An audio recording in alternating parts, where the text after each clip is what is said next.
warahmatullahi wabarakatuh.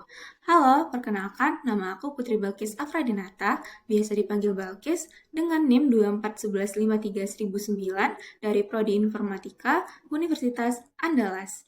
Jadi, pada video UTS Desain Web ini, sebelumnya saya akan menjelaskan secara singkat materi yang tadi pelajari selama 7 pertemuan pada mata kuliah Desain Web, sekaligus nanti aku akan memperlihatkan hasil implementasi dari berupa website sederhana yang diubah menjadi Progressive Web atau PWA. Jadi, langsung saja kita mereview materi-materi yang sudah kita pelajari sebelumnya. Nah, kita di sini sudah mempelajari tentang dasar-dasar desain web seperti konsep user interface. Di sini kita sudah memahami bagaimana tampilan visual dari sebuah website itu dapat mempengaruhi kenyamanan dan juga pengalaman dari pengguna. Kita juga belajar mengenai prinsip-prinsip dasarnya seperti konsistensi, simplicity, dan readability yang akan menjadi kunci utama dalam merancang tampilan website. Jadi, kita tidak hanya membuat website yang menarik secara visual, tetapi juga mudah digunakan dan dapat dipahami oleh pengguna. Nah, selanjutnya kita sudah mempelajari juga mengenai konsep struktur dasar HTML. Apa itu HTML? HTML atau Hypertext Markup Language adalah bahasa yang digunakan untuk membangun struktur sebuah halaman web. Nah, kita mempelajari elemen-elemen penting seperti HTML, head, dan juga body, serta penggunaan teks seperti heading, paragraf, gambar, tautan, dan daftar. Nah, HTML ini diibaratkan sebagai kerangka tubuh bagi websitenya. Tanpa HTML, halaman web itu tidak akan memiliki struktur. Nah, selanjutnya kita juga sudah mempelajari struktur HTML lanjutan. Di pertemuan ini, kita sudah mendalami struktur HTML yang lebih kompleks. Materi ini itu mencakup pembuatan from input, tabel, atribut tambahan, serta elemen semantik HTML yang akan memberikan makna pada konten, seperti header, nav, artikel, dan footer. Dengan HTML lanjutan, website menjadi lebih informatif, terstruktur, dan lebih mudah dibaca baik oleh pengguna maupun oleh mesin pencari. Selanjutnya yaitu CSS layout dan desain halaman. CSS atau Cascading Style Sheets khususnya pada bagian layout, di sini kita belajar bagaimana mengatur tampilan dan posisi elemen dengan konsep seperti box model, flexbox, dan grid layout. Nah, CSS ini berfungsi untuk memperindah tampilan website mulai dari warna, ukuran, posisi, hingga responsitivitas di berbagai perangkat seperti laptop ataupun smartphone. Selanjutnya kita juga sudah mempelajari dengan CSS model. Nah, CSS model itu sendiri adalah cara pengelompokan kode CSS agar lebih rapi dan mudah diatur. Dengan CSS model, di setiap bagian dari halaman itu bisa memiliki stylenya sendiri tanpa saling mengganggu. Nah, pendekatan ini sangat membantu ketika proyek webnya itu mulai besar karena menjaga kode tetap efisien dan mudah untuk diperbarui.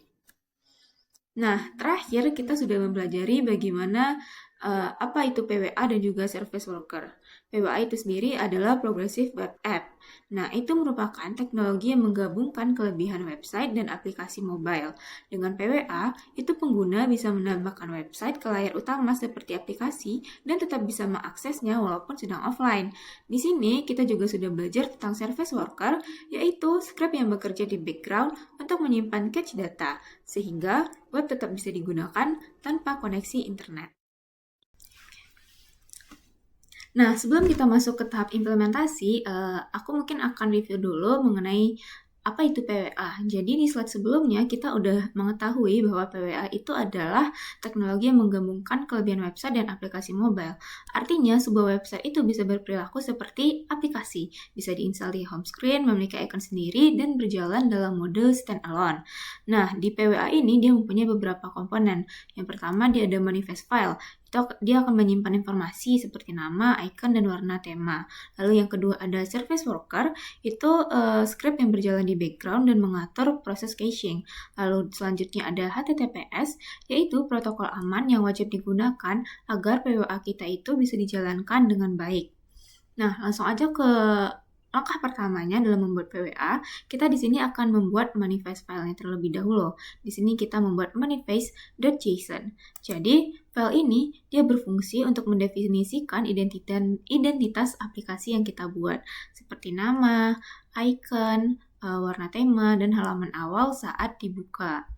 Jadi isinya itu di sini ada name. Name itu adalah nama lengkap aplikasi saat tampil di layar utama. Lalu ada short name, itu versi singkat yang akan muncul di bawah icon. Lalu ada start URL, ini juga menunjukkan halaman pertama yang dibuka saat aplikasi dijalankan. Lalu ada display, ini diatur ke standalone, itu agar tampilannya mirip aplikasi tanpa address bar browser. Lalu ada background color sama theme color, ini digunakan untuk menyesuaikan warnanya dengan website kita. Di sini kebetulan aku menggunakan warna yang bernuansa warna pink. Lalu ada icon yang digunakan untuk menampilkan gambar di aplikasi saat diinstal di perangkat kita nantinya. Nah, jadi manifest file ini menjadi tanda bahwa website yang aku buat itu sudah memuat informasi layaknya sebuah aplikasi gitu. Oke, jadi setelah kita membuat file manifest ini, langkah berikutnya adalah kita akan menautkannya ke halaman utama, yaitu di index HTML. Nah, aku akan menambahkan kode di dalam tag head, yaitu seperti berikut. Ini ada link rel manifest. Nah, jadi link rel manifest ini akan memberitahu browser bahwa website aku ini punya file manifest. Sedangkan tag meta name ini itu dia akan menyesuaikan warna tema agar tampilan browser itu saat dibuka menjadi serasi dengan tema websitenya gitu. Setelah langkah ini, browser itu akan bisa mengenali website aku sebagai aplikasi yang bisa diinstal. Nah, langkah berikutnya itu, aku akan menambahkan tombol install aplikasi di halaman utama agar pengguna itu bisa menginstal websitenya secara manual. Tombol ini aku letakkan di bagian bawah text hero di file index HTML ini juga dengan kode seperti ini, yang button ini. Nah, awalnya tombol ini disembunyikan dengan display none dan baru muncul ketika websitenya ini memenuhi syarat sebagai PWA. Nah, untuk mengaturnya, aku menambahkan script di JavaScript di bagian bawah halaman ini. Itu ada di sini, script let ini. Nah, jadi event before install from itu muncul otomatis kalau website-nya ini memenuhi syarat sebagai PWA. Nah, tombol itu akan muncul, lalu ketika diklik, pengguna itu bisa melihat pop-up untuk menambahkan aplikasi ke layar utama. Nah, dengan cara ini, itu pengguna bisa langsung menginstal website ke perangkatnya hanya dengan satu klik aja. Lalu, bagian yang paling penting dari PWA itu adalah service worker-nya. Nah, service worker itu sendiri adalah file JavaScript yang berjalan di background dan bertugas untuk menyimpan cache dari website nantinya. Nah, dengan service worker itu website bisa diakses walau tanpa koneksi internet karena datanya udah tersimpan secara lokal. Nah, aku di sini membuat filenya itu bernama serviceworker.js dengan isinya seperti ini. Jadi, pada event install, itu service worker membuat cache baru, namanya Balkis PWA V1. Nah, lalu aku menambahkan semua file penting ke dalam cache-nya menggunakan cache add. Dan jadi file HTML, file CSS, dan gambar utamanya itu akan tersimpan di browsernya pengguna. Nah, kemudian pada event fetch, yang ini, setiap kali pengguna membuka halaman atau memuat file, service worker akan mencari dulu di cache apakah file itu sudah ada atau tidak. Nah, kalau ada, diambil dari cache, akan lebih cepat dan bisa offline. Kalau tidak ada, baru diambil dari internet. Nah, dengan begitu, website yang aku buat itu bisa tetap berjalan meskipun koneksi internetnya itu sedang terputus.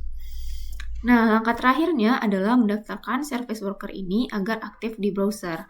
Aku menambahkan kode di bagian index HTML. Nih, di bagian script ini. Jadi, baris if service worker in navigator itu digunakan untuk memeriksa apakah browsernya ini mendukung PWA atau tidak. Lalu juga navigator.serviceworker.register ini akan mendaftarkan file service worker yang aku buat tadi. Nah, kalau berhasil di konsol nanti akan muncul pesan service worker berhasil terdaftar. Nah, setelah kode ini dijalankan, browser akan otomatis menginstal dan mengaktifkan service worker, sehingga website aku udah resmi menjadi aplikasi PWA. Nah, dengan konfigurasi ini, website aku bisa yang pertama menyimpan data penting dalam cache, lalu yang kedua dijalankan tanpa koneksi internet, lalu yang ketiga dan dapat diinstal di home screen perangkat dari pengguna. Selain itu, service worker juga bisa diperbarui kapanpun dengan mengganti versi cache-nya. Misalnya dari bulk cache V1 tadi menjadi bulk cache V2 gitu, kalau ada pembaruan di websitenya. Oke teman-teman, sekarang aku akan menunjukkan perbedaan website sebelum dan sesudah diubah menjadi PWA. Jadi sebelum aku rubah, website ini masih berupa website biasa. Kalau dibuka di browser, tampilannya seperti ini. Hanya menampilkan halaman utama atau home, about, dan juga contact. Nah, tapi saat koneksi internetnya aku matiin, websitenya tidak bisa diakses karena belum memiliki fitur cache. Selain itu juga, di bagian browser juga tidak. Nah, setelah aku ubah menjadi Progressive Web App, perbedaannya langsung terlihat. Nah, di website ini sekarang sudah memiliki icon aplikasi sendiri berkat file dari manifest.json. Dan ketika aku klik tombol install di halaman utama, nah, browser akan menampilkan pop-up untuk menambahkan website ke layar utama perangkat. Di sini kita install. Nah, jadi tampilannya akan seperti ini. Setelah diinstal, websitenya bisa dibuka seperti aplikasi biasa, tanpa address bar browser, dan tampil dengan mode standalone. Jadi tampilannya lebih rapi dan terasa seperti aplikasi mobile. Nah, jadi tadi kita udah mencoba untuk menginstal webnya itu ke home screen. Jadi sekarang kita bisa melihat website kita ini seperti aplikasi pada umumnya gitu. Jadi dia punya ikonnya sendiri di sini. Lalu kita pencet. Nah, saat kita sudah memencet install tadi, dia akan ada di home screen kita. Dan setelah selesai, layar utama handphone atau laptopnya itu sudah muncul icon dengan nama Balkis gitu. Dengan nama aplikasinya itu Balkis nantinya. Sesuai dengan pengaturan kita di manifest.json tadi. Jadi sekarang kita bisa membuka website langsung dari icon tanpa harus lewat browser. Sini ada about-nya seperti biasa dan juga ada contact. Tidak ada yang berbeda, tetapi ini bisa mempermudah para pengguna untuk membuka websitenya itu tanpa harus pergi ke browser terlebih dahulu. Nah, selanjutnya kita juga akan mentes fitur offline mode-nya, yaitu saya akan mematikan koneksi internet terlebih dahulu. Nah, kemudian aplikasinya ini tetap akan bisa terbuka gitu. Karena walaupun koneksi internet sudah dimatikan, website tetap bisa dibuka dengan baik. Ini dikarenakan service worker-nya tadi sudah menyimpan file penting seperti HTML, CSS, dan gambar di dalam cache browser-nya gitu. Jadi, service worker itu bekerja dengan cara yang pertama dia saat pertama kali websitenya ini dibuka, semua file itu disimpan di cache. Lalu, kalau dibuka lagi, website akan mengambil file dari cache, bahkan bukan dari servernya gitu. Makanya, meskipun offline, halaman tetap bisa ditampilkan dan menunjukkan bahwa fitur offline ini sudah berfungsi dengan baik. Nah, baik, sebagai penutup dari video ini, aku akan menyampaikan kesimpulan dan dari proses pembuatan website aku menjadi PWA. Nah, jadi pertama, aku memulai dari membuat website sederhana menggunakan HTML, CSS, dan JavaScript. Website ini sebelumnya hanya bisa diakses secara online melalui browser biasa. Setelah itu, aku menambahkan dua komponen utama agar bisa menjadi PWA, yaitu file manifest dan juga service worker. Nah, file manifest ini berfungsi untuk mendefinisikan identitas aplikasi yang aku buat, seperti namanya, icon, warna tema, dan orientasi layar saat diinstal ke perangkat. Sementara itu, file service worker digunakan untuk mengatur cache dan membuat websitenya itu tetap bisa diakses walaupun dalam keadaan offline. Nah, lalu aku juga mendaftarkan service worker di file HTML agar browser bisa mengenali dan menjalankannya. Setelah semua file itu ditambahkan dan dihubungkan dengan benar, aku mengunggah website ini ke GitHub dan mengaktifkan fitur GitHub Page supaya bisa diakses secara online. Dengan begitu, website aku resmi berubah menjadi PWA yang bisa diinstal seperti aplikasi di smartphone. Nah, dari proses ini aku bisa menyimpulkan bahwa mengubah website menjadi PWA itu memberikan banyak sekali manfaat. Yang pertama, website bisa jadi diakses tanpa koneksi internet karena data utamanya udah tersimpan di cache. Kedua, pengguna bisa menambahkan website ke home screen seperti aplikasi asli, lengkap dengan icon dan splash screen-nya. Dan yang ketiga, performa website juga bisa jadi lebih cepat karena sebagian resource-nya sudah tersimpan secara lokal.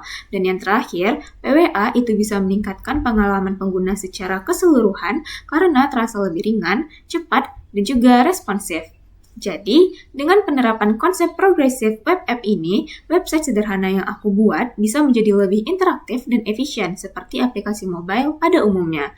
Sekian penjelasan dari aku, terima kasih sudah menyimak sampai akhir. Terima kasih.